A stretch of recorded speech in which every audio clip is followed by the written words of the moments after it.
Welcome back to yet another board game channel where we are going to be doing our first turn in our attempt in Eldritch Horror to prevent Azathoth from coming through and devouring us all.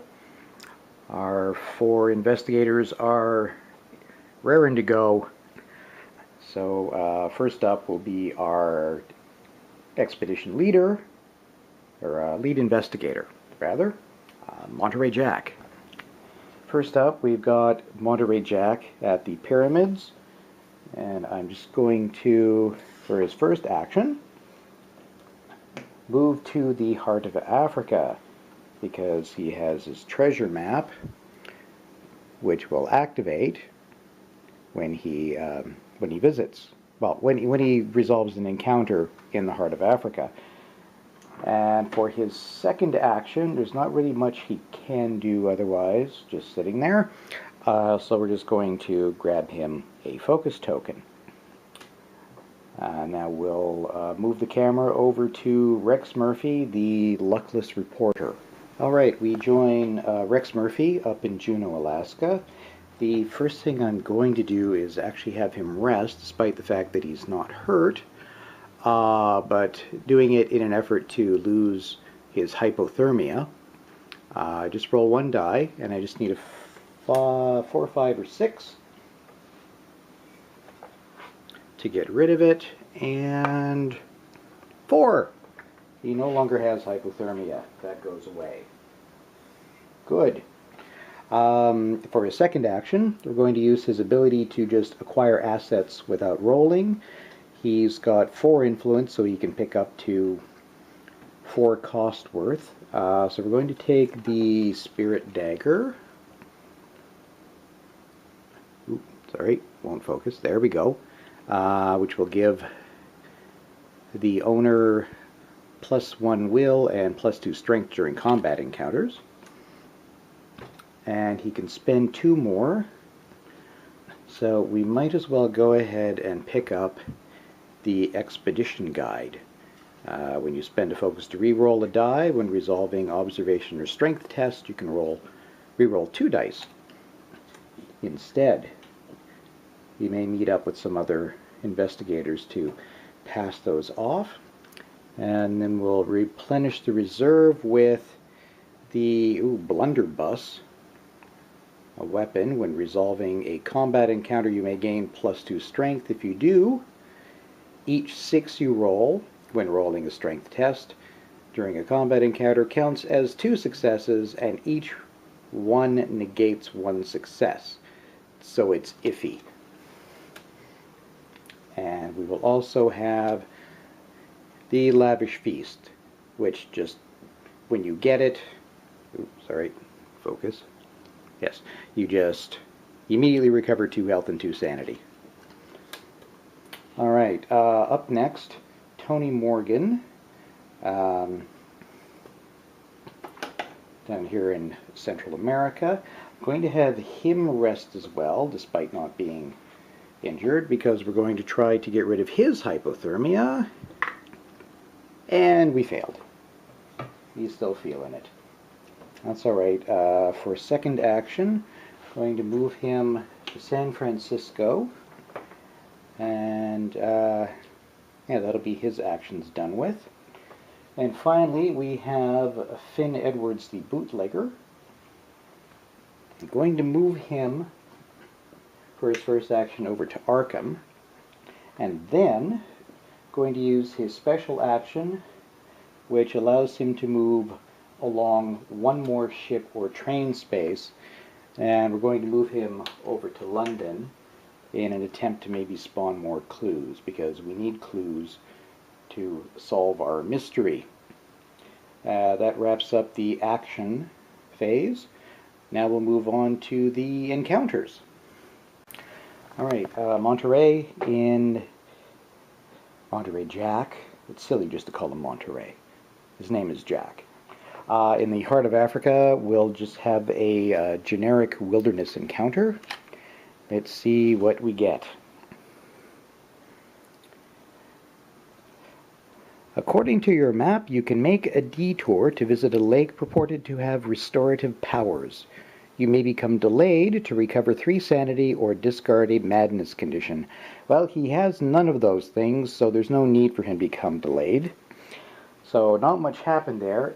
However, he has resolved a location encounter in the heart of Africa, so we get to turn over the treasure map and see what we get. As you enter the massive underground library that was marked on your map, you are amazed at the sheer volume of information that must be contained within these tomes. Gain 1 tome, unique asset, and improve lore. Then discard this card. That's wonderful. So we'll just look for a unique asset tome, and it's an old journal. As an action, test observation. If you pass, you discover information that may prove useful to your cause, and it's another card that we flip over to hopefully get good things. And we will improve his lore by 1, which is good, because everybody has not especially good lore. Everybody's at a 2, but at least Jack is now up to 3. I would call that a successful turn for Jack. So let's move on now to Rex Murphy. All right, Rex up in Juneau, Alaska, will get a generic city encounter. And hopefully his luck isn't too bad. You wander through the aisles of an antique bookstore. Although many extremely rare books can be found there, the organizational system is almost impossible to decipher. Lore -1. His lore is 2, so he's rolling with 1 cursed die. This is not likely to go well. No, he rolled a 3. So, if you pass, something good happens. Okay, nothing bad happens for a failure at least. So that's could have been worse.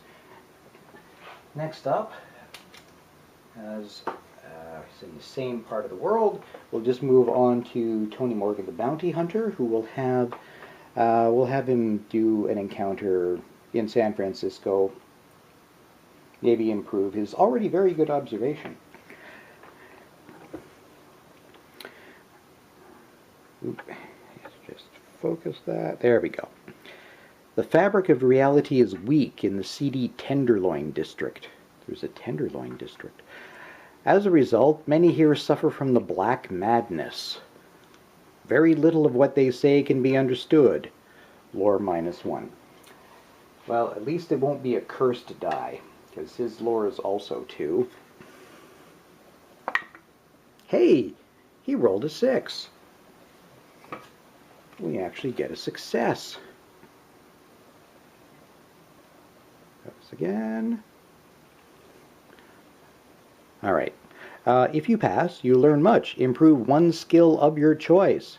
If you fail, not an issue. Okay, let's think about what we could improve here. I get to choose.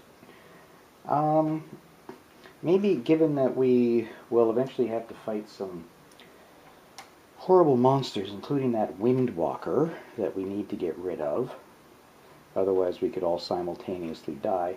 Maybe I will improve his strength, which is already okay at 3, but we'll up it to 4 in case he has to encounter anything nasty.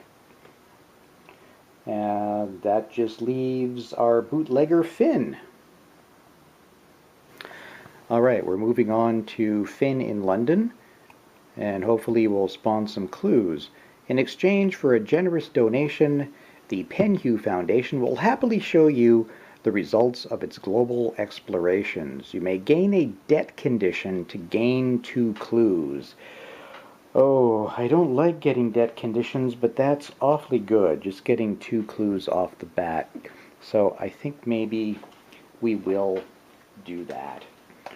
So here we've chosen a random debt condition,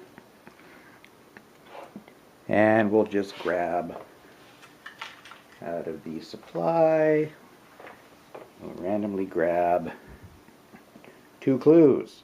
So he could go pick up an Eldritch token very soon. So we'll probably send him off to the Pyramids or Arkham next turn.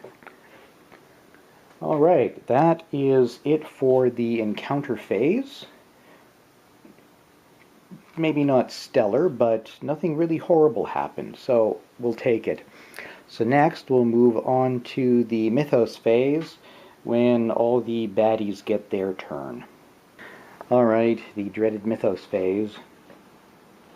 Let's see what we have. We start by moving the Omen track, which will move it down to the blue Omen. We don't have any blue gates at the moment, so that's good. Doom does not go down. Next up, we have a Reckoning effect. So let's go through one at a time. First would be monsters. The only monsters we have do not have Reckoning effects. Old one, Azathoth, does not have a Reckoning effect. Mythos card. Oh yes, our rumor card, the Windwalker, is going to lose one of those 6 Eldritch tokens. So the countdown continues. We're that much closer to being completely wiped out. Then we move on to possessions and conditions. We don't have any possessions with Reckoning effects. We do have conditions though. Rex has his cursed status, and we may actually get rid of it here. This is the one time a Reckoning can be good, because if I roll a 4, 5, or 6, he is no longer cursed, but I rolled a 2. Oh well. He continues to be miserable. And oh look, the debt condition is going to kick in right away. Some men have come to collect on your debt. Flip this card. Debt to the ghouls. That ain't good. You regret having made such a deal with these nefarious creatures. The need seemed worth the, quote, pound of flesh at the time. Oh boy, this is literal, isn't it? But now hungry eyes watch you with unyielding intensity. Lose 3 health unless you discard 1 ally asset.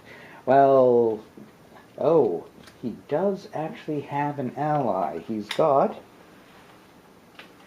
the Cat Burglar, which could be, well, 3 health is a lot, and the Cat Burglar could be, Cat Burglar's useful. Alright, we're going to do it. We're going to lose 3 health for now. We're going to go ahead and lose 3 health. He can rest and get it back, because the Cat Burglar can get him stuff. Then discard this card. So the debt has been paid, and it was nasty. Next up, we will spawn a gate